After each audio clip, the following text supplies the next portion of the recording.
Âgé de 51 ans, notre invité assure le service après-vente 10 jours après la tenue du congrès ordinaire du parti politique qu'il dirige, le COJEP. Un congrès amputé d'une articulation majeure pour le parti, la célébration de l'an 1 de son retour en Côte d'Ivoire, motif avancé des contraintes sécuritaires évoquées par la haute hiérarchie policière. Cet incident n'a pas empêché le COJEP de se projeter notamment sur les futures échéances électorales, avec en ligne de mire la présidentielle de 2025, au sujet de laquelle notre invité dit qu'elle ne s'écrira pas sans lui. Quoique, jusqu'à ce jour, l'ex-leader de la Galaxie patriotique n'a pas recouvré ses droits civiques et politiques et condamné à 20 ans de prison. Un an après son retour en Côte d'Ivoire, beaucoup ont l'impression de découvrir une nouvelle personnalité, loin du jeune leader estudiantien en feu d'il y a un peu plus d'une décennie au discours enflammé. On découvre un homme au discours humble et moins clivant. D'autres pensent que c'est simplement une ruse, alors il nous dira ce soir le procédé de sa transformation, sa nouvelle trajectoire sociale et politique, la valeur ajoutée qu'il compte apporter, lui qui rêve d'être locataire du palais présidentiel d'Abidjan-Plateau, les projets du COJEP pour la Côte d'Ivoire, la gauche ivoirienne, le spectre de 2025, le renouvellement de la classe politique ivoirienne, ses regrets, ses perspectives et ses responsabilités. Une importante série de sujets que nous abordons ce soir sans réserve avec Charles Blé Goudet, président du Congrès panafricain pour la justice et l'égalité des peuples, le COJEP. Charles Blé Goudet, bonsoir. Bonsoir. Merci d'avoir accepté notre invitation. Je vous en prie. Avant d'ouvrir cet entretien, je vous propose d'avouer à nos téléspectateurs de suivre ce portrait.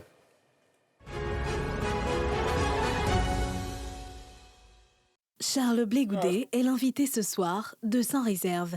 Né le 1er janvier 1972 à Niapraio, dans la région du Go, il a fait ses classes au sein de la FESI, Fédération estudiantine et scolaire de Côte d'Ivoire, où il a été le secrétaire général. En 2001, il crée le COJEP, mouvement qui se déclare en lutte contre l'impérialisme et le néocolonialisme. Au plus fort de la crise militaro-politique en 2002, il devient le leader de la Galaxie patriotique, qui soutenait le pouvoir dirigé par l'ancien président Laurent Gbagbo. Au lendemain de la crise post-électorale de 2011, Charles Blé Goudet sera poursuivi par la CPI, la Cour pénale internationale, pour crimes contre l'humanité, où il sera jugé avec son mentor, l'ancien président Laurent Gbagbo. Acquitté en 2019, il va finalement regagner sa terre natale en 2022. En 2019, son mouvement politique, le COJEP, se transforme en parti politique et devient le Congrès panafricain pour la justice et l'égalité des peuples. Le deuxième congrès ordinaire de ce parti, qui marquait également l'an 1 du retour de son leader en Côte d'Ivoire, s'est tenu en novembre dernier. Les grandes décisions de ce dernier congrès, sa carrière politique, ses ambitions pour la Côte d'Ivoire, sont entre autres des sujets qui seront abordés sans réserve ce soir. Charles Blé Goudet, ça fait 1 an que vous êtes rentré en Côte d'Ivoire. Dans quel état d'esprit vous êtes aujourd'hui? Écoutez, l'homme Blé Goudet, l'individu, n'échappe pas à la joie que peut éprouver un être humain de retrouver les siens, après 12 années d'absence. Mais je ne pense pas que c'est cela qui intéresse les Ivoiriens. Venons-en à l'homme politique, qui est là depuis 1 an, qui a pris le temps de faire le tour de la Côte d'Ivoire, pour poser son oreille sur le cœur des Ivoiriens, pour attendre leurs douleurs, leurs espérances. Celui qui est devant vous ce soir est un Blé Goudet qui veut parler à la Côte d'Ivoire plurielle, qui est un Blé Goudet qui veut aller au-delà des frontières de ce qu'il appelle aujourd'hui son parti politique, qui est un Blé Goudet qui veut aussi demander pardon à ceux qui hier ne l'ont pas compris, surtout les victimes de la crise post-électorale. C'est un Blé Goudet qui veut faire partie de la solution et non plus du problème. C'est un Blé Goudet qui veut rester dans la mesure et rester dans une opposition constructive, qui n'est pas dans une opposition de rejet systématique. Tout cela découle d'un diagnostic que j'ai fait depuis ma cellule de prison, de ce qui est arrivé à la Côte d'Ivoire. Quand on sort d'une crise, il faut faire le bilan, corriger ce qu'il faut, améliorer ce qu'il faut. Voilà. Je retiendrai un Charles Blé Goudet qui veut rester dans la mesure, Monsieur le Président du COJEP. Vous, on vous a connu, comme je l'ai rappelé dans mon introduction, à une période de l'histoire politique de la Côte d'Ivoire, très agitée, avec la fougue de la jeunesse évidemment. Beaucoup observent une transformation. Est-ce que cette transformation est sincère ou est-ce que vous surjouez, vous jouez un rôle? Je ne suis pas un acteur de cinéma. Je suis un acteur politique. Mais avant tout, je suis un être humain. Donc, mon évolution n'échappe pas aux différentes étapes de l'évolution de tout être humain. Beaucoup le disent, il a changé. Est-ce qu'il est sincère?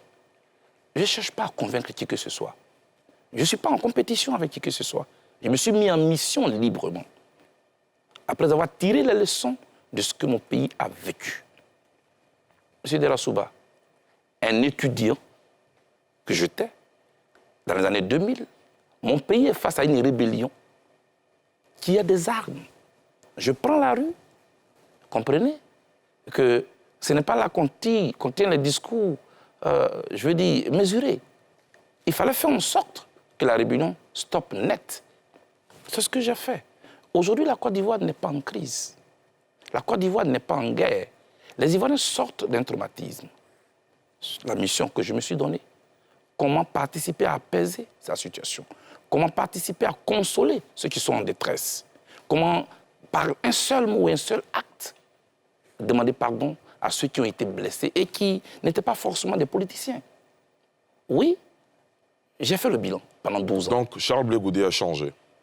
Mais Charles Blé Goudé, de 2023, qui est devant vous, est le président d'un parti politique. Charles Blé Goudé est comme de la farine qui a traversé le four. C'est un pain qui est devant vous. Ce n'est plus la même farine. Oui, j'ai changé parce que les circonstances ont changé, parce que la société évolue, parce que les besoins changent et les mentalités des Ivoiriens ont aussi changé.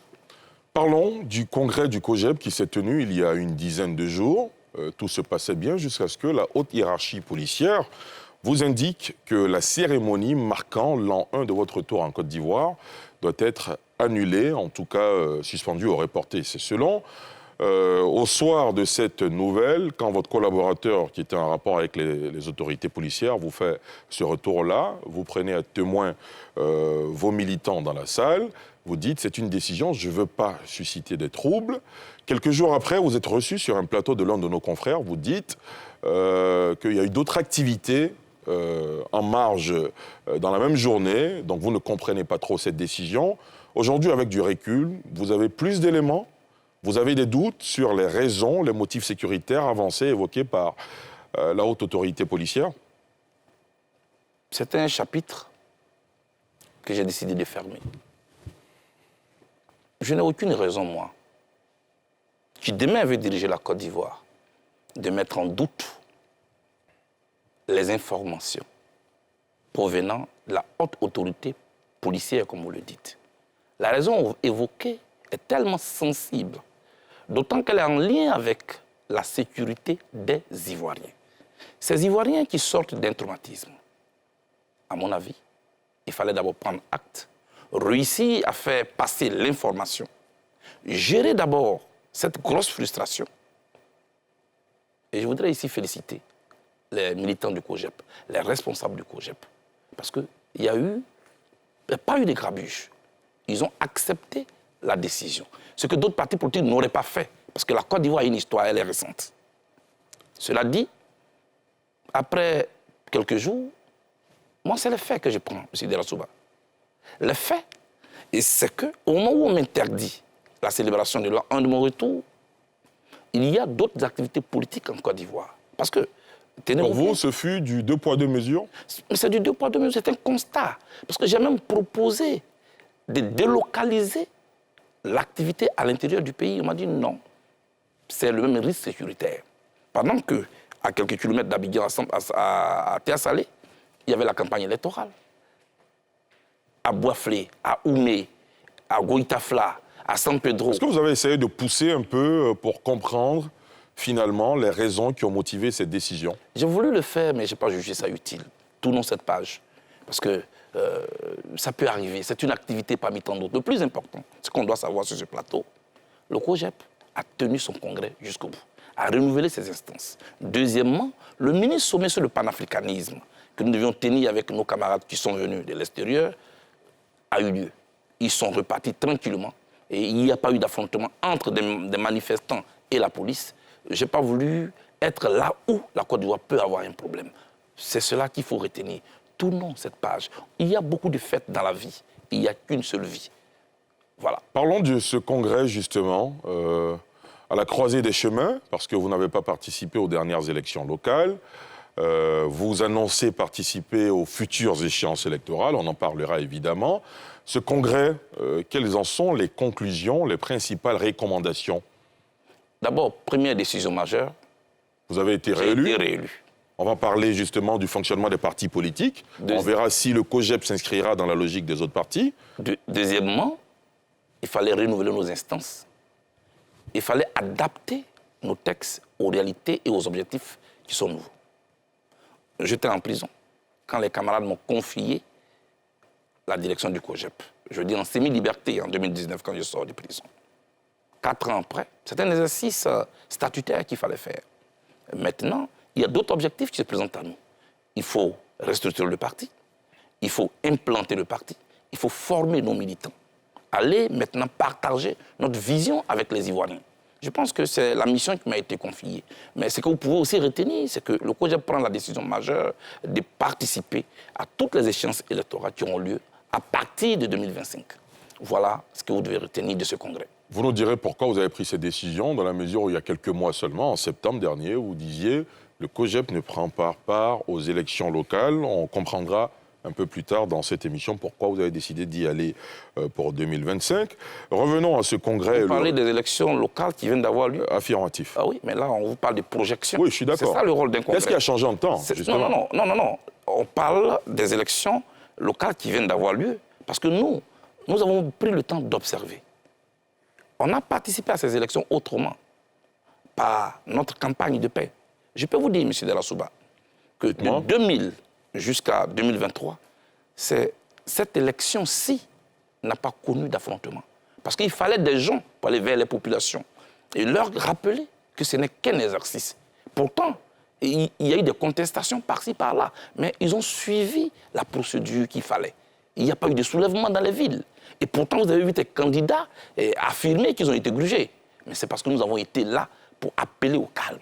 Ça, il faut le souligner. Deuxièmement, nous nous projetons en tant que parti politique en 2025. 2025 n'est pas 2023. C'est un carrefour important. 2025, c'est presque la fin d'un cycle. C'est presque la fin d'une génération. La fin d'une chose, c'est le début d'une autre. Je le dis, je respecte le président Ouattara, je respecte le président Gbagbo, qui sont les deux LDS qui nous restent finalement. C'est cela. Mais tous ceux qui pensent se cacher derrière nos deux leaders pour demain être à la tête de ce pays. Qui se cache derrière je les ne sais leaders? pas, mais si vous savez, si vous le dites, c'est que vous savez qu'il y en a qui se cachent derrière. Oui. Vous voyez qui, précisément, Charles Les petits Blé-Goudé? singes qui se Nous cachent sommes dans derrière Sans l'arbre Réserve. sacré pour lapider Vous voyez le gorille. qui, vous? On ne va pas accepter. Vous pensez peut-être à vos camarades de gauche qui sont restés au PPACI, Non. qui vous ont envoyé des pics? Il n'y a pas qu'au PPACI que des jeunes générations se préparent à la relève. C'est ce qui est normal. Ils se préparent, moi aussi je me prépare. 2 écoles vont s'affronter. 2 écoles vont s'affronter. Vous êtes de quelle école? L'école des héritiers et l'école ceux qui, comme le fleuve, veulent faire leur propre lit. Je suis de la seconde école. Charles Blé-Goudé, je ne veux rien acquérir dans un héritage. Je ne veux qu'on me lègue rien. Je veux me construire, même dans la douleur. Et mes camarades m'accompagnent là. Charles Blé-Goudé, vous avez été réélu à la tête du COJEP. Est-ce que vous serez ce président de parti qui demeurera à la tête de son parti politique sur 15, 20, 30 années, comme on a pu le voir sur la scène politique, ou vous êtes de cette nouvelle génération, où il y aura également une alternance au sein des partis politiques, parce qu'on réclame une alternance sur la scène politique nationale, mais au sein des partis politiques, est-ce que vous avez le sentiment que la démocratie dont les partis sont censés être le creuset ne fonctionne pas? Je ne peux pas me mettre dans la peau d'un juge, je parlerai du COJEP. Mais bien sûr. Où il y aura une alternance. Donc, je peux vous l'affirmer sur ce plateau. Je ne veux pas moi-même rester éternellement à la tête du COJEP. Parce que je vais aller au-delà des frontières des partis politiques. Mes amis sont dans cette salle, ils le savent. Vous serez surpris dans les mois qui suivent. Laissez les choses venir. Quand vous m'avez rencontré à La Haye, je vous ai dit que j'avais une potion magique. Regardez, je ne ferai pas comme les autres. Mais pourquoi vous voulez que l'on devine ce qui nous amènerait à comprendre la trajectoire et la valeur ajoutée que peut apporter un homme politique sur la scène en Côte d'Ivoire? Parce que cela va arriver finalement, et vous le verrez. Vous gérez l'actualité. Voilà. On ne va pas être là pour deviner le futur. Vous me demandez, je vous affirme sur ce plateau que l'alternance aura lieu au sein du COJEP. Pendant que Charles Blé Goudé est en vie, le COJEP doit connaître un autre président. C'est ce qui est l'alternance, c'est ce qui est la démocratie. Et nous nous battons pour cela. Je ne serai pas ce président des partis politiques qui aura toujours 100% des voix et qui va s'éterniser à la tête de son parti pendant qu'il réclame l'alternance dans le pays lui-même. C'est quelque chose qui vous a toujours frappé négativement ou c'est quelque chose que vous avez toléré? Non, moi c'est quelque chose qui m'a toujours frappé négativement. Ce que j'appelle cette opération escargot. C'est quoi l'opération escargot? L'opération escargot, ce sont des leaders qui sont là, qui ne bougent pas, qui bloquent toute une génération, qui ne doit rien faire, qui ne doit pas réfléchir, qui doit juste rester là jusqu'à ce qu'eux quittent là ou que la nature les enlève là. Ce n'est pas juste. Le monde évolue, le monde bouge. C'est dans l'alternance qu'on peut construire un pays. George Washington n'est plus. L'Amérique n'a pas disparu de la carte du monde. Winston Churchill n'est plus. L'Angleterre n'a pas disparu de la carte du monde. Charles de Gaulle n'est plus. François Mitterrand n'est plus. La France existe toujours. Il faut savoir passer le relais. Que ce soit au sein des appareils politiques, comme à la tête de l'État. C'est notre politique, c'est notre démarche, mais nous allons nous-mêmes d'abord servir des laboratoires. C'est de cela qu'il s'agit. Avant de demander à l'autre d'enlever le grain de sable qui est dans ses yeux, il faut enlever la poutre dans son œil. Donc vous partagez le postulat de ceux qui estiment qu'au sein des partis politiques, il n'y a pas de démocratie. C'est vous qui le dites, mais on le constate tous en Côte d'Ivoire. On a assisté dans ce pays à des leaders politiques qui demeurent à la tête des partis éternellement, jusqu'à ce que la mort les appelle. Moi, je trouve que ce n'est pas normal. Il faut passer la main. Il faut donner la chance à la nouvelle génération. Monsieur Delassouba, les observateurs au niveau international, les experts, disent que l'Afrique a un atout, c'est sa jeunesse, sa population jeune. Pourquoi on veut priver l'Afrique de son atout? Regardez-moi, à 51 ans, quand je parle même de mes ambitions politiques, c'est comme un crime que j'ai commis. Mais pourquoi il est pressé? Mais comment on peut dire à quelqu'un qu'il est pressé à 51 ans, pendant que les mêmes qui vous disent que vous êtes pressé à 51 ans sont prêts à aller se courber devant le président français qui est moins âgé que moi? Ce paradoxe-là me gêne. Il faut que l'Afrique accepte de se mettre au pas de l'évolution du monde. Et ce combat est le combat de notre génération. Le thème de votre congrès, c'était quel COJEP face aux mutations sociales, économiques et politiques nationales et sous-régionales. Ces mutations, est-ce que vous les avez identifiées et est-ce que vous avez une série de propositions à faire, justement, la vision du COJEP par rapport à ces mutations que vous avez à proposer aux Ivoiriens? Bien sûr, M. Delassouba. Dites-nous. Voyez-vous, que ce soit l'Afrique, globalement parlant, ou avec des entités comme la Côte d'Ivoire, la Guinée, le Burkina et les autres, ces États ne peuvent se construire que dans un espace démocratique, qui est libéré, où on construit une société de chance pour permettre aux compétences de s'exprimer. Là où vous bloquez l'appareil, vous donnez l'opportunité à des aventuriers de le débloquer. Pour moi, tout doit se gérer par l'alternance. L'alternance, ce n'est pas le coup d'État. Je le condamne sur ce plateau. L'alternance, ce n'est pas ce qui vient de l'extérieur. Nous avons posé ce thème parce que vous savez ce que la sous-région ouest-africaine vit aujourd'hui. En proie à plusieurs coups de force. Il faut creuser. Au-delà de la condamnation, il faut creuser. Tous ces jeunes gens qui ont à peu près la même tranche d'âge et qui sont à la tête de leurs États aujourd'hui à travers des coups d'État, qu'est-ce qu'ils réclament? Qu'est-ce qu'ils rejettent? Qu'est-ce qui ne va pas en Afrique? Moi, je pense, selon le congrès du COJEP, qu'il faut donner un peu de souffle à la scène politique. Comment donner du souffle à la scène politique? Les textes que nous nous donnons, il faut les respecter. Les organes électoraux doivent permettre aux Ivoiriens ou aux Africains, en gros, d'avoir en retour le vrai choix qu'ils ont fait dans les urnes. Mais comment on le fait quand, par exemple, en Côte d'Ivoire, vous et plusieurs partis d'opposition n'avez pas confiance dans l'organe électoral, censé être l'arbitre à la faveur d'élections?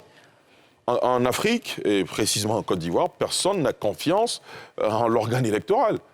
Oui, certainement parce que l'organe électoral lui-même n'inspire pas confiance. Monsieur Delassouba, même sous le président Gbagbo, j'avais déjà dénoncé cette commission électorale indépendante. Je n'ai jamais été pour cette commission électorale indépendante. Vous êtes favorable à ce que le ministère de l'Intérieur organise les élections? Ce n'est pas forcément cela. C'est quoi? Nous pouvons faire appel à la candidature. Parce qu'on veut nous faire croire, quand on demande aux gens, ils nous disent « Mais il n'y a plus personne qui est neutre dans ce pays. Tout le monde est politique. » Ce n'est pas vrai. Tous les Ivoiriens ne vivent pas politique. Il y a des techniciens honnêtes dans ce pays. Il y a des fonctionnaires que l'État de Côte d'Ivoire a formés, qui ne sont pas forcément politiques. Il faut faire appel à la candidature. Demander aux partis politiques d'aller battre campagne, de libérer, de donner un peu de souffle à cette commission-là. Comment? Des gens qui sont en compétition. On leur demande de venir dans un organe et puis ils vont organiser une élection qui pourtant va les départager. Ce n'est pas juste. Cette commission, oui, elle avait encore sa place. Au moment où il fallait rassurer les uns les autres parce que la Côte d'Ivoire était en crise. Elle n'a plus sa place aujourd'hui? Mais la Côte d'Ivoire n'est plus en crise. Il faut une commission électorale véritablement indépendante. Je vous explique. Si quelqu'un est un candidat indépendant, par exemple, aux élections, puisque il n'a pas de représentant au sein de la commission? Non seulement au sein de la commission nationale, mais dans la commission locale, il n'a pas de représentant. Et pourtant, c'est à quel moment il va le faire? Donc, quand on légifère, quand on prend des décisions, il ne faut pas le faire en fonction de nos petits intérêts du moment. Il faut légiférer dans la durabilité. Est-ce qu'on a prévu la place des représentants d'un candidat indépendant? Parce qu'il aura certainement en 2025 des candidats indépendants. On n'en sait rien. Ah oui. Peut-être que vous serez candidat indépendant vous-même. Peut-être que c'est l'annonce que vous faites. C'est cela, Charles Blé Goudé, vous serez candidat en 2025, candidat indépendant? Voici ce que le COJEP a décidé. Dites-nous. Le COJEP doit avoir un candidat aux élections présidentielles en 2025. Il aura donc, dans un délai raisonnable, une convention qui sera organisée pour désigner ce candidat. Ce candidat, il est tout connu. Soit pour représenter le COJEP, soit au sein d'une force qui, regroupe des Ivoiriens qui partagent le même projet pour la Côte d'Ivoire. Ils peuvent se retrouver. Ça peut ne pas être moi, ça peut être quelqu'un d'autre. Mais aujourd'hui, ce que nous voulons dire, c'est que la société évolue. Quand on sort d'une crise, il y a toujours une redistribution de cartes. Voilà ce que je voulais vous dire. Quand vous dites 2025 ne se fera pas sans moi, Charles Blé Goudé, ça veut dire que chaque matin, quand vous vous rasez, vous vous regardez dans la glace, vous dites en 2025, je serai candidat. Et aucun observateur averti n'accepterait de croire que le COJEP irait à une convention et ne vous désignerait pas comme son candidat. Ça relève de l'utopie, presque. Non, il faut qu'on arrête de jouer les dynamories politiques. On va aller sur les faits. Le fait... Mais on se base sur les faits. Le fait... Tous les grands partis de Côte d'Ivoire, en général, les présidents traditionnels, quand ils vont à une convention, si convention il y a, président traditionnel est élu, est désigné candidat du parti à l'élection présidentielle. Ce sont les faits. Laissez le COJEP aller à sa convention. Vous pouvez le contraire ou pas. Dans tous les cas, le COJEP choisira celui qu'il estime être capable de porter ses couleurs. Est-ce que vous pensez, Charles Blé Goudé, que si le COJEP vous identifie comme son candidat, vous avez les moyens de ratisser plus large, au-delà des frontières du COJEP, dans la gauche, dans la droite? Est-ce que vous pensez être en capacité de le faire aujourd'hui, d'incarner cette troisième voie que beaucoup d'Ivoiriens attendent? Ce dont la Côte d'Ivoire a besoin aujourd'hui, ce n'est pas une histoire de gauche ou de droite. Ce dont la Côte d'Ivoire a besoin aujourd'hui, c'est quelqu'un qui transcende ses frontières politiques et qui peut rassembler les compétences ivoiriennes, les têtes fortes ivoiriennes, autour d'un projet que nous allons porter ensemble certainement. Ça peut être Blé Goudé, ça peut être quelqu'un d'autre. On n'en est pas encore là, M. Diarra-Souba. Nous sommes au laboratoire, nous sommes en réflexion, nous sommes en pleine réflexion. Mais les choses ne seront plus jamais comme avant. Retenez-le. Et ceux qui me regardent peuvent le retenir. Les choses ne seront plus jamais comme avant. Il faut libérer l'espace politique. Il faut permettre que les contrées puissent s'entrechoquer. La Côte d'Ivoire a besoin d'attendre autre chose que cette chanson monocorde qu'on a toujours entendue. Il ne faut pas prendre l'espace politique en otage. Il faut libérer l'espace politique. Est-ce que vous n'avez pas fait partie de ceux qui ont pris l'espace politique en otage parce que vous êtes sur la scène depuis au moins 20 ans? Moi, j'ai libéré l'espace où les circonstances m'ont amené à libérer l'espace pendant au moins 12 ans. Je n'étais pas là. J'étais en prison, dans une cellule. Même pas en Côte d'Ivoire, même pas en Afrique, quelque part, dans le froid. L'espace a été libéré. Je viens juste faire en sorte de récupérer la petite place qui m'est restée. Comment je parle d'espace, je ne parle pas de ces 12 ans que vous avez passés à la prison de Scheveningen. Je veux remonter aux années 95. Vous avez été leader de la FECI, tout le monde le sait. La FECI, très proche de la politique. Vous ne pouvez pas le nier, Charles Blé Goudé. Je vous ai entendu dire dans une interview que sur la scène politique et sur les réseaux sociaux, on doit se donner une ligne rouge. Est-ce que vous avez l'impression que peut-être qu'aujourd'hui, vous avez compris beaucoup de choses, avec du recul, vous avez décidé de changer de posture, et c'est beaucoup apprécié par bien d'observateurs. Mais par le passé, beaucoup d'hommes politiques ne se sont pas donné de limites. L'homme politique pouvait tout dire dans ce pays, et ça suscitait des étincelles, finalement, qui ont explosé. Avant de répondre à cette question, je vais avoir une précision à faire. Allez-y. Être étudiant, se battre pour l'amélioration des conditions de vie et d'études des élèves étudiants de Côte d'Ivoire ne faisait pas de moyens politiques.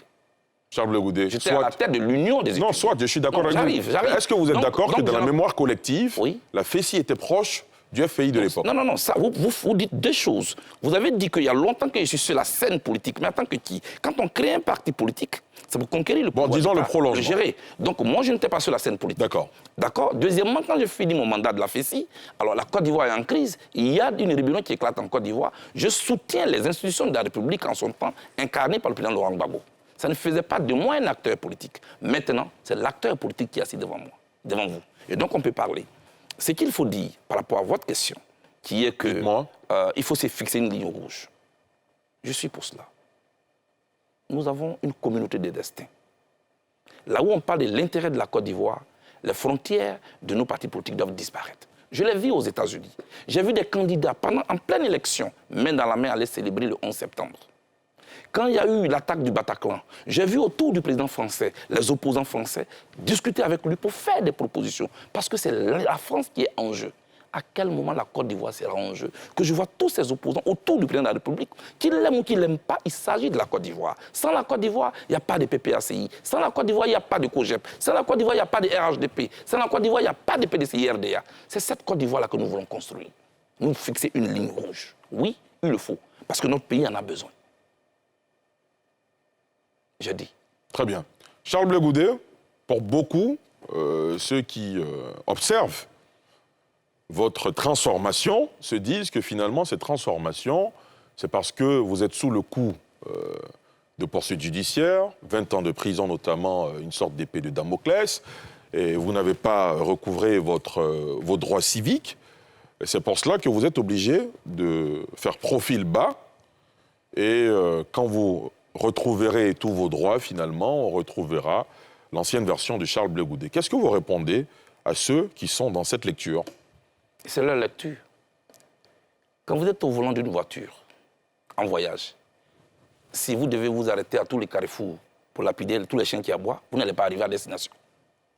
J'ai un objectif bien clair. Je suis un homme politique, un homme public. Je ne peux pas empêcher chacun d'interpréter mon attitude. Et donc, je ne peux pas sur chaque plateau leur répondre. Ce qu'ils doivent savoir, c'est que j'ai tiré les conséquences de la crise ivoirienne. J'ai beaucoup lu en prison. M. Dalassouba, la guerre la plus meurtrière que le monde a connue, c'est la Deuxième Guerre mondiale. 60 millions de morts. L'Allemagne, condamnée, jugée sur son propre sol à Nuremberg. Aujourd'hui, l'Allemagne et la France, qui étaient des pires ennemis, on parle maintenant de couple franco-allemand. Et à partir de là, ils sont rentrés dans un système d'équilibre des plateaux, tirant les leçons de la guerre. Parlant de tirer... Vous allez donc vous réclamer, laissez-moi finir, allez-y. Que les finances sont gérées par la Suisse, tout ce qui est banque. L'économie, c'est l'Allemagne. Tout ce qui est institution judiciaire, c'est la Hollande. Diplomatie, la France. Ainsi de suite. Et tout ce qui est militaire, c'est l'Amérique. Parce que les gens ont tiré les leçons de cette guerre. Le Rwanda, 1 million de morts en 3 mois, avril 1994, juin 1994. L'Amérique, près de 750 000 morts. La guerre de sécession, 1861-1865, 4 ans. Sorti de là, vous connaissez bien comment l'Amérique rayonne aujourd'hui. Je veux dire, en tant qu'acteur politique, à un moment donné, on dit pause. On regarde dans le rétroviseur de l'histoire, avons-nous fait et bien fait ce que nous devions? Est-ce que vous avez l'impression que tous les hommes politiques tirent les conclusions en s'appuyant sur des faits historiques, comme vous venez de les révéler? Est-ce que vous avez l'impression que cette introspection est faite par l'ensemble de la classe politique? Moi, j'ai eu une chance. Et je parle de moi. Ceux qui m'ont mis en prison m'ont rendu vraiment un grand service. Je n'ai jamais eu de temps de réflexion aussi long. Pendant 12 ans, j'étais dans une cellule seule. Et j'ai eu tout le temps de réfléchir. D'abord en exil, ensuite à la DST, et puis à la Cour pénale internationale. Ça, c'est moi, Charles Blé Goudé. Je ne veux pas me mettre dans la peau d'un juge pour juger les autres. Chacun doit faire ce qui lui semble bien pour son peuple. Ce que je pense aujourd'hui, les Ivoiriens ont besoin d'un climat de paix. Et il ne nous le dit pas assez. Aujourd'hui, on condamne les Ivoiriens. Oui, sur les réseaux sociaux, ils s'amusent. En fait, ils noient leurs soucis. Parce qu'ils sortent d'une crise. Les Ivoiriens ici ont sauté des cadavres en putréfaction. Dans ce pays, M. Delassouba, ils ont joué au ballon avec une tête humaine. On a touché le fond. Quand on touche le fond, on marque un arrêt. Et on refait les choses autrement. Maintenant, celui qui estime que je m'amuse, ou que parce que les 20 ans, chacun peut dire ce qu'il veut. C'est une décision politique. Et je n'ai pas besoin de crier ou d'insulter le président de la République pour lui demander de prendre une loi d'amnistie pour me sortir de là. C'est ma démarche à moi et je l'assume. Ce n'est pas sur tous les sujets qu'on se querelle. Ceux qui veulent aller réclamer autre chose avec d'autres méthodes, ça les engage. Mais moi, j'ai tiré les leçons de la crise ivoirienne et moi, je ne veux plus embrouiller le peuple de Côte d'Ivoire. Je veux travailler avec lui, je veux travailler pour lui dans la paix et dans un climat apaisé. Voilà le Charles Blé Goudé qui est devant vous aujourd'hui. Cette condamnation à 20 ans a été prononcée par la justice ivoirienne. Vous dites c'est une décision politique. J'imagine que c'est dans un cadre politique que vous souhaitez aborder cette question. Est-ce que vous avez entrepris des démarches allant dans le sens de lever cette condamnation, Charles Blé Goudé, depuis votre retour? Il faut d'abord préciser que la justice ivoirienne, l'État ivoirien, me transfère à la Cour pénale internationale avec la raison suivante. Les juridictions ivoiriennes ne sont pas prêtes pour que Charles Blé Goudé ait un procès équitable.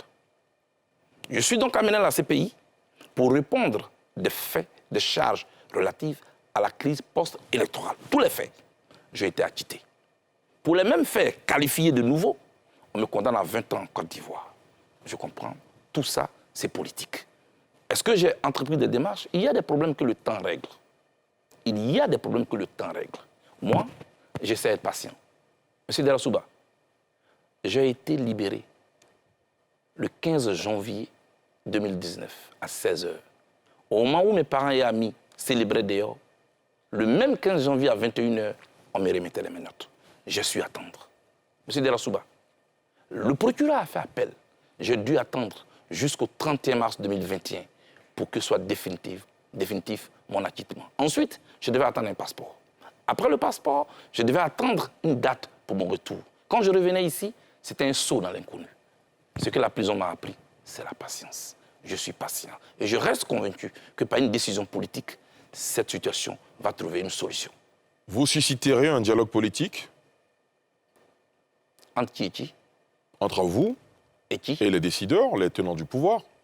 Mais j'ai toujours lancé un appel au président de la République. Cette situation ne peut être réglée que par une seule personnalité, c'est le chef de l'État. Et la Constitution ivoirienne lui donne tous les pouvoirs. Vous avez trouvé un écho positif, favorable à cet appel? Ça viendra. C'est un adversaire. Tout à l'heure, vous avez dit non, mais est-ce que Blé Goudé, est-ce qu'il est sincère, est-ce qu'il n'est pas sincère? Non, c'est pas moi qui ai dit. Moi, je pose des questions que nous transmettent nos internautes et voilà, les observateurs. Donc, moi, j'attends que le moment arrive pour que cette situation soit réglée. Et je souhaite qu'on tourne la page de cette crise post-électorale.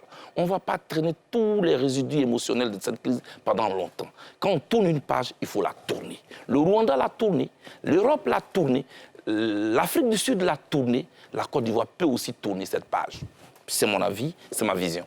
Vous avez dit tout à l'heure dans votre développement, 2025, c'est la fin d'un cycle. Et vous avez conclu que la fin d'un cycle marque le début d'un autre. La fin de ce cycle est caractérisée par la fin de la carrière politique. Vous entendez, si j'ai bien compris vos propos, du président Ouattara, du président Gbagbo, puisque le président Bédié n'est plus. C'est cela. Et le début d'un nouveau cycle, avec quel acteur? J'imagine que vous vous y mettez vous-même. Qui est à côté de vous ou en face de vous? Je ne sais pas. Ce qui est sûr, moi, dans la nouvelle génération, qui demain va présider aux destinées de la Côte d'Ivoire, je m'y mets. Dès maintenant où je vous parle, quand vous faites la liste de ceux qui demain vont présider aux destinées de la Côte d'Ivoire, vous inscrivez mon nom. Maintenant, ce n'est pas à moi de faire la liste. Non, si les choses ne changent sur ce plateau, vous dites s'ils peuvent. Pourquoi vous Charles Blé Goudé, si les choses ne changent pas d'un point de vue de la justice, vous ne pourrez pas être candidat en 2025. Nous sommes en 2023. On est d'accord. Nous sommes en 2023. On est d'accord. Je pars d'un postulat je peux vous amener actuel. Je peux vous amener aujourd'hui des posts, des écrits de certaines personnes qui ont dit que Charles Blé Goudé ne reviendrait jamais de la haie. Je suis devant vous. Comme Charles Blé Goudé qui avait dit à l'époque, le président Ouattara ne sera jamais président. Comme d'autres acteurs politiques ont dit des choses. Tout évolue. C'est un jeu sur la scène politique. C'est que tout est dynamique en fait. C'est pourquoi il faut faire attention à ce qu'on dit. D'accord? C'est pourquoi il faut faire attention à ce qu'on dit. Et c'est ce que moi, de là où je viens, c'est ce que ça m'a enseigné. Il faut faire attention à ce qu'on dit pour ne pas que ça vous rattrape demain. Je dis, tout est dynamique. Nous sommes en 2023, on parle de 2025. Vous ne savez même pas ce qui va se passer demain. Vous ne savez même pas. Je vais vous dire une chose. C'est un incident sexuel aux États-Unis qui a fait de François Hollande président. Tout le monde disait que c'était DSK qui allait être... Bon, il y en a dans son camp qui a estimé que c'était un argument réducteur. Deuxièmement, c'est un problème de costume qui a fait que François Fillon n'a pas été à l'Élysée. Il y a tellement de petits faits que je peux vous évoquer ici. Tout est dynamique. Ce que je demande au président de la République, c'est de faire un geste en ma faveur pour que je puisse recouvrer mes droits, sans que je puisse aboyer, sans que je puisse crier. Donc, je pense qu'on peut faire les choses autrement.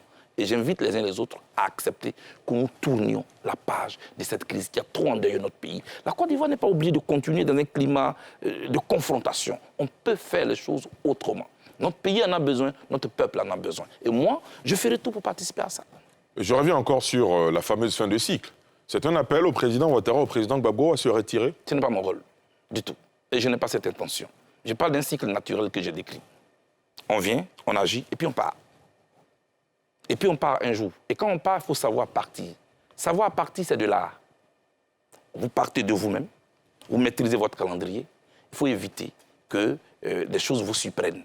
Mais moi, je n'ai pas un appel à lancer. Je dis, le président Ouattara, il gère la Côte d'Ivoire. Il a construit des ponts, des grosses infrastructures qu'il construit. Et je le félicite pour ça. Le président Gbagbo, il a travaillé pour le multipartisme en Côte d'Ivoire. Je le félicite pour ça. Le président Houphouët-Boigny n'est plus. Mais il est le père de l'indépendance. On ne peut pas leur nier ce qu'ils ont fait. Et moi, je veux qu'on leur donne tout le respect, jusqu'à ce qu'un jour, eux-mêmes décident de partir. Mais je dis, quand ils ne sont plus là, sur la liste de ceux qui vont présider aux destinées de la Côte d'Ivoire, vous avez devant vous quelqu'un qui sera sur cette liste. Il s'appelle Charles Blé Goudé. Voilà ce que j'ai dit. Parlant de renouvellement de la classe politique, il y a Charles Blé Goudé qui se signale. Il y en a d'autres également qui se signalent, évidemment. On a sur la scène politique depuis quelques temps Tidiane Thiam, ancien ministre du Plan de la République de Côte d'Ivoire, aujourd'hui candidat pour la présidence du PDCI-RDA. Est-ce que, dans vos analyses, évidemment, un président de parti politique a des équipes qui travaillent sur les grilles de lecture, sur la prospective, est-ce que c'est un candidat sérieux qui commence à vous inquiéter? D'abord, moi je respecte le deuil qui frappe le PDCI-RDA. Ça a perdu un grand homme, le président Henri Konan Bédié. Un homme que j'ai malheureusement connu dans ces derniers moments et qui m'a fait grande impression, une bonne impression. Parce que du temps de la FECI, c'était des rapports tendus. Oui, on a eu des rapports très conflictuels. Mais paradoxalement, quand j'étais dans mes difficultés, c'est le président Bédié qui m'a le plus aidé, qui m'a le plus soutenu, qui m'a envoyé le plus de délégations. Et quand je suis allé à Daoukro, il m'a reçu avec tous les honneurs. On s'est rencontrés plusieurs fois. Alors, je respecte, je veux dire, la transition dans laquelle le PDCI se trouve. Il veut se réinventer une nouvelle vie. Il faut les laisser tranquilles, essayer de s'organiser dans leur congrès. J'ai même été invité au congrès. J'y serai. D'accord? Je ne peux pas parler pour le moment avec quelqu'un qui lui-même n'a pas encore été adoubé par son parti. Il faut d'abord attendre. Non, moi je ne parle même pas de l'appareil politique. Je parle de la personnalité, son parcours. Est-ce que vous avez l'impression que ce serait un candidat sérieux, redoutable pour les prochaines échéances électorales si il se retrouve sur la scène? Laissons tomber l'appareil politique. Pour le moment, je ne suis pas dans la compétition. Et je ne veux pas pour le moment gaspiller mes balles. D'accord? Laissons le PDCI s'organiser. Une fois que le parti aura désigné Tidiane Thiam comme candidat, soit on est partenaire, soit on est adversaire. Mais on n'en est pas encore là. Voilà. Et sur votre plateau ici, j'avais dit quelque chose que certains de ses partisans ont mal compris. Je dis que c'était un grand technocrate et qui ne connaissait pas le pays. Ils ont mal pris. Je leur présente encore mes excuses sur ce plateau. Non, loin de moi l'idée de le rabaisser. Je pense qu'ils doivent travailler sur ce que je dis. N'oublions pas que je suis communicant à la base. Donc, on m'a fait faire une consultation. Un exercice. En direct. Donc, vraiment, je veux qu'on tourne cette page et qu'on ne me prenne pas comme un ennemi de M. Tidiane Thiam. Je souhaite bon congrès au PDC-RDA. Nous attendons que leur candidat sorte de là. Leur candidat de leur parti politique, sera-t-il le candidat au présidentiel? Moi, je n'en sais rien. Mais je suis ouvert. Nous sommes tous dans l'opposition. On n'a pas intérêt à se tirer dessus. On doit se donner la main pour que la Côte d'Ivoire, dont nous rêvons, puisse voir le jour demain. Charles Blé Goudé, tôt ou tard, moi et le président Laurent Gbagbo, nous allons nous voir. C'est un sujet que vous n'aimez pas aborder. Vous nous avez demandé de ne plus en parler. Mais là, c'est vous-même qui dites, tôt ou tard, le président Gbagbo et moi, nous allons nous voir. Il a même envoyé un messager à votre congrès, vous l'avez rappelé. Où en sommes-nous aujourd'hui, suite à ces rapports plutôt conflictuels qu'on a enregistrés, qu'on a vus depuis votre retour au pays? Les choses évoluent bien? D'abord, je n'ai pas de rapports conflictuels avec le président Laurent Gbagbo. Il faut que cela soit su. Vous ne savez pas pourquoi lui et moi, on ne s'est pas encore vu. Moi non plus, je ne sais pas. Le reste sont des supputations. Ce qui est important à savoir et à noter ici, c'est que depuis mon arrivée, c'est la première fois que quelqu'un se présente à moi pour me dire « j'ai un message de la part du président Gbagbo pour vous ». Et il n'a pas pris la parole au Congrès. Nous sommes vus en aparté. Il m'a livré ce message, il m'a fait grand bien. Ce message, il vous a fait grand bien, il est encourageant. Il disait quoi, ce message? Dites-nous sans réserve. Sans réserve, quand votre père vous envoie quelqu'un, pas devant toutes les caméras du monde, et qu'il vous porte ce message, si vous êtes vraiment un Africain, vous n'avez pas le droit d'en parler sur un plateau. En substance, Charles Blé Goudé, ne nous dites pas textuellement ce qu'on vous a dit, mais en substance, c'était quoi? Mon fils, nous allons nous retrouver, les choses ont commencé à se tenser, ça va, tout va bien? C'est cela? Je pense que c'est encourageant, ce qui m'a été dit, et c'est le début de ce que j'ai dit, que tôt ou tard, le président Gbagbo et moi, on se verra. On n'est pas loin de là. Je peux vous dire ça, au moins. Charles Blé Goudé, quand on aspire à diriger un pays comme la Côte d'Ivoire, je vous avais posé la question à la haie, vous m'avez dit, en Côte d'Ivoire, posez-moi la question. Je vous la repose donc ce soir. Quand on aspire à diriger un pays, c'est bien parce qu'on a des solutions. C'est bien parce qu'on veut améliorer les conditions de vie des concitoyens. Qu'est-ce que Charles Blé Goudé veut apporter à la jeunesse ivoirienne? Vous parlez de jeunesse. Oui, précisément la jeunesse. Cette frange de la population qui représente à peu près les 3/4 de la population, 77%, selon le dernier recensement. Quel que soit le projet que vous avez, vous faites ce projet pour qui et avec qui? Avec quel type d'Ivoirien? Mon constat, d'abord, le diagnostic, c'est que nous sommes tous les produits d'une société qui a fait la promotion de la vitesse. On veut tout de suite et maintenant. Et les expressions foisonnent. Tout près n'est pas loin. En même temps est mieux. Chap, chap. Maintenant, on parle de là à là. La première des choses que j'ai à faire à travers l'éducation, c'est une reconstruction de cette mentalité-là. Comment? Pour fabriquer des champions. Comment? Pour fabriquer des champions. D'abord au sein de la cellule familiale. Ensuite au sein de la communauté. Et finalement, ce qui est étatique, au sein de nos écoles. C'est-à-dire une réforme du système éducatif. Qu'est-ce qu'il faut faire?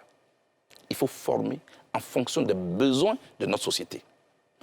J'envisage organiser un forum annuel qui va regrouper 3 entités. D'abord, les apprenants, ensuite, les entreprises et puis les grandes écoles qui forment.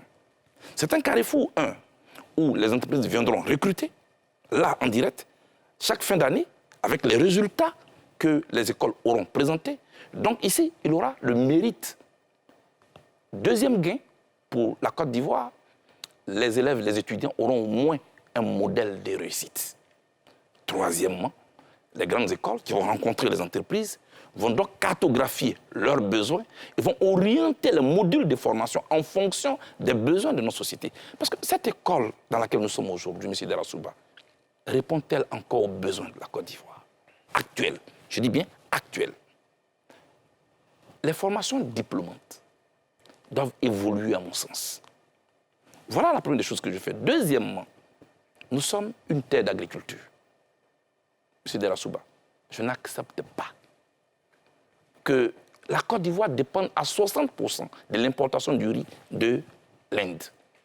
Nous avons près de 24 millions de terres cultivables. Nous ne cultivons que 9 millions. Qu'est-ce qui se passe? Manque de volonté politique. Je vais créer une zone franche qui va accueillir tout ce qui est comme mécanisation. Tous les engins qui vont atterrir dans cette zone franche vont bénéficier de l'exonération pour mécaniser notre agriculture et lancer un vaste programme de riziculture.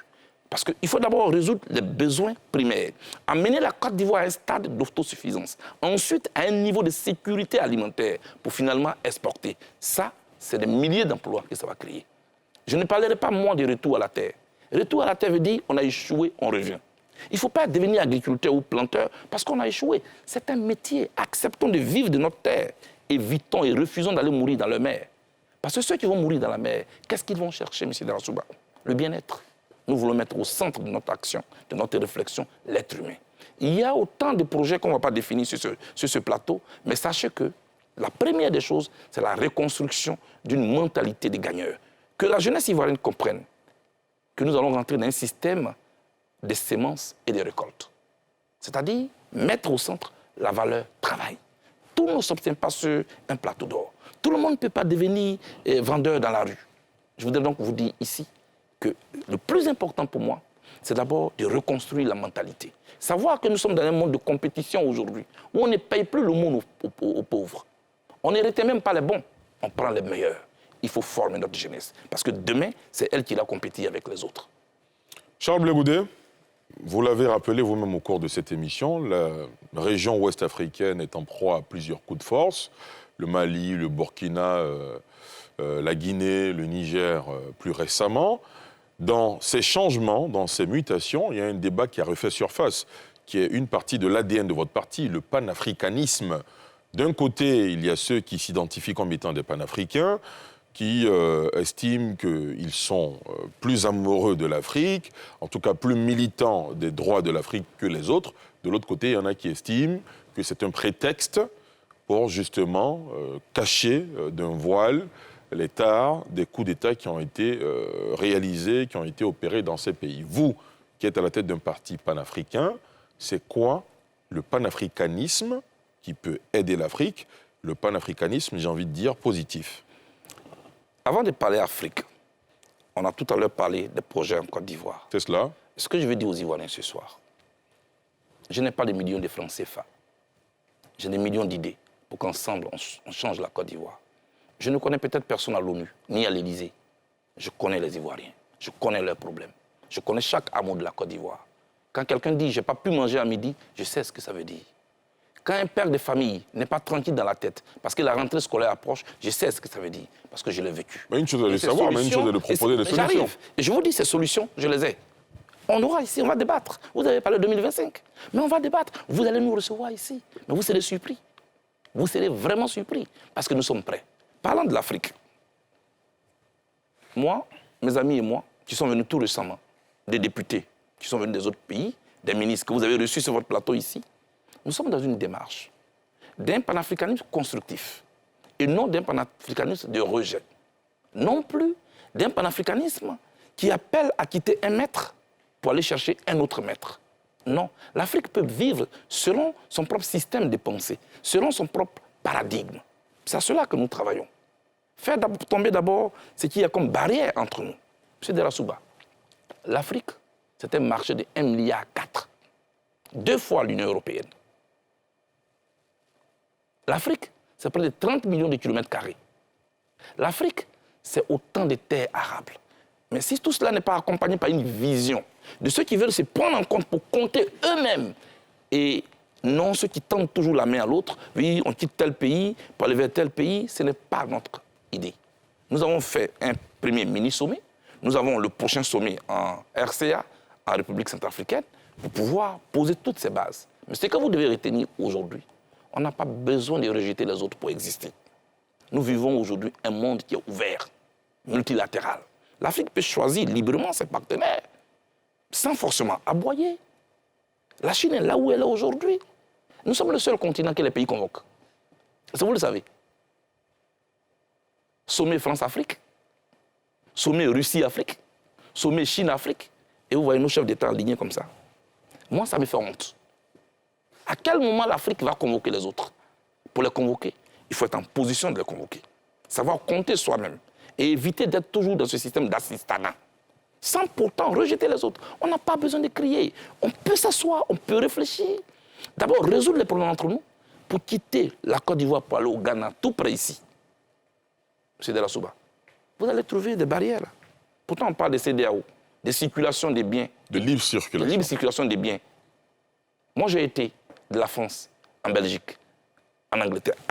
Dans une voiture, j'ai trouvé aucune barrière. C'est ça qu'on appelle l'Union. À quoi sert l'Union africaine? À quoi sert la CEDEAO? Si un Camerounais doit prendre un visa pour venir en Côte d'Ivoire, si un Ghanéen doit être racketté à une frontière, si un Ivoirien pour aller au Togo doit mettre de l'argent dans un seau, il faut arrêter toutes ces pratiques que nous n'aurons pas l'Afrique. Commençons nous-mêmes d'abord par nous transformer. Tu ne peux transmettre aux autres que ce que tu possèdes toi-même. Le vrai changement commence par nous d'abord. C'est ce panafricanisme-là qui brise d'abord les premières barrières physiques. C'est à cela que nous sommes. Et nous y travaillons. Charles Blé Goudé, est-ce que vous êtes prêt à répondre aux questions de nos internautes? Bien Toujours sûr. sans réserve? Bien sûr. Ce sera juste après ceci.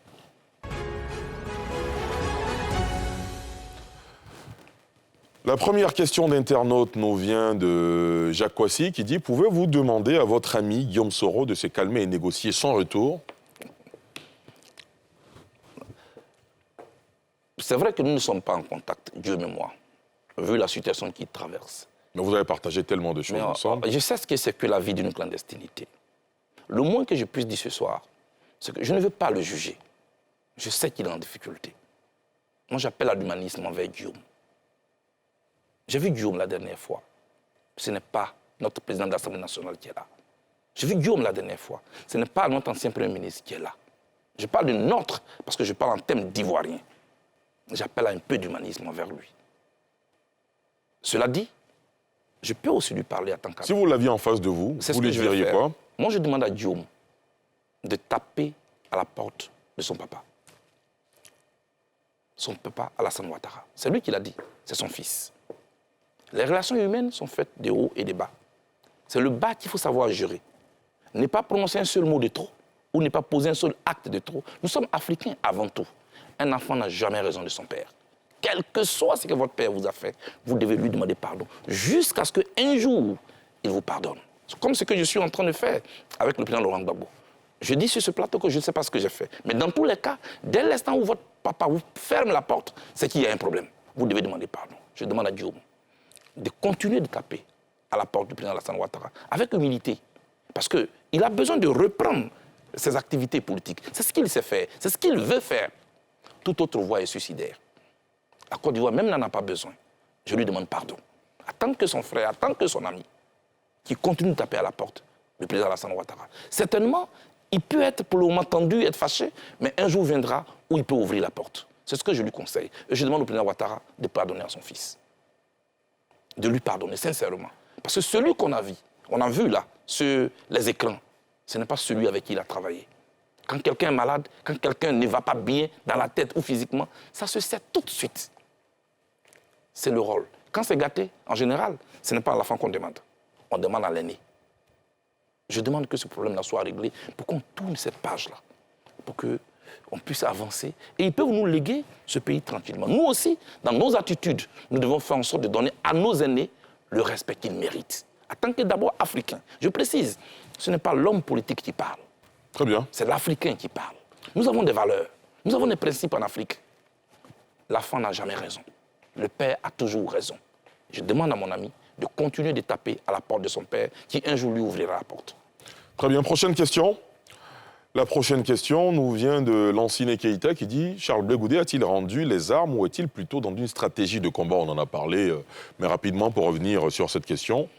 Il n'y a pas d'armes à rendre, parce que je ne les ai jamais pris. On rend ce qu'on a pris.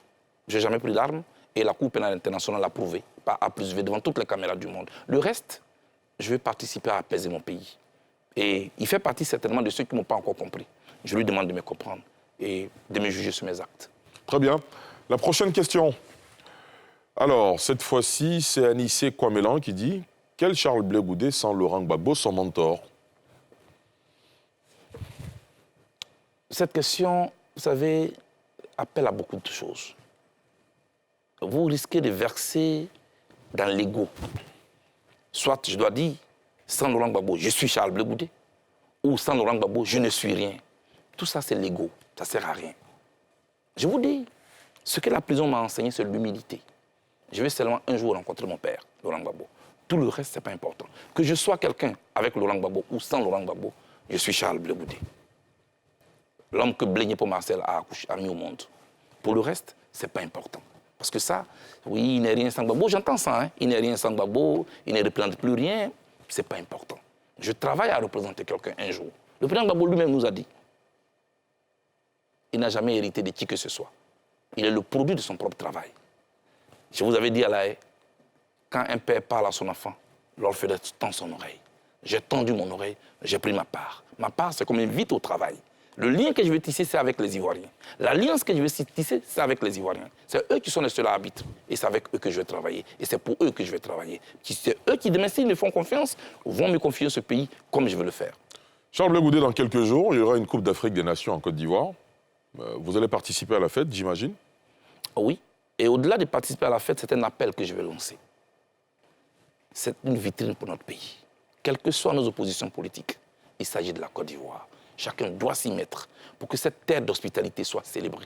Et que tous ceux qui vont venir de tous ces pays africains partent d'ici avec une belle image de notre pays. La Côte d'Ivoire, cette terre de cacao, cette terre d'hospitalité qui embrasse tout le monde. En tout cas, je souhaite bonne chance à tout le monde. Surtout, mon souhait, c'est que la coupe reste ici. C'est quoi votre pronostic pour la finale, par exemple? Moi, j'aimerais... Vous qui êtes amoureux de foot, amoureux et praticien du football. Oui, il y a longtemps que la Côte d'Ivoire et le Cameroun se taquinent. Je pense qu'on peut jouer avec nos beaux, non? Voilà, je veux une finale Côte d'Ivoire-Cameroun. Pronostic du score? 2-1 pour la Côte d'Ivoire. Très bien.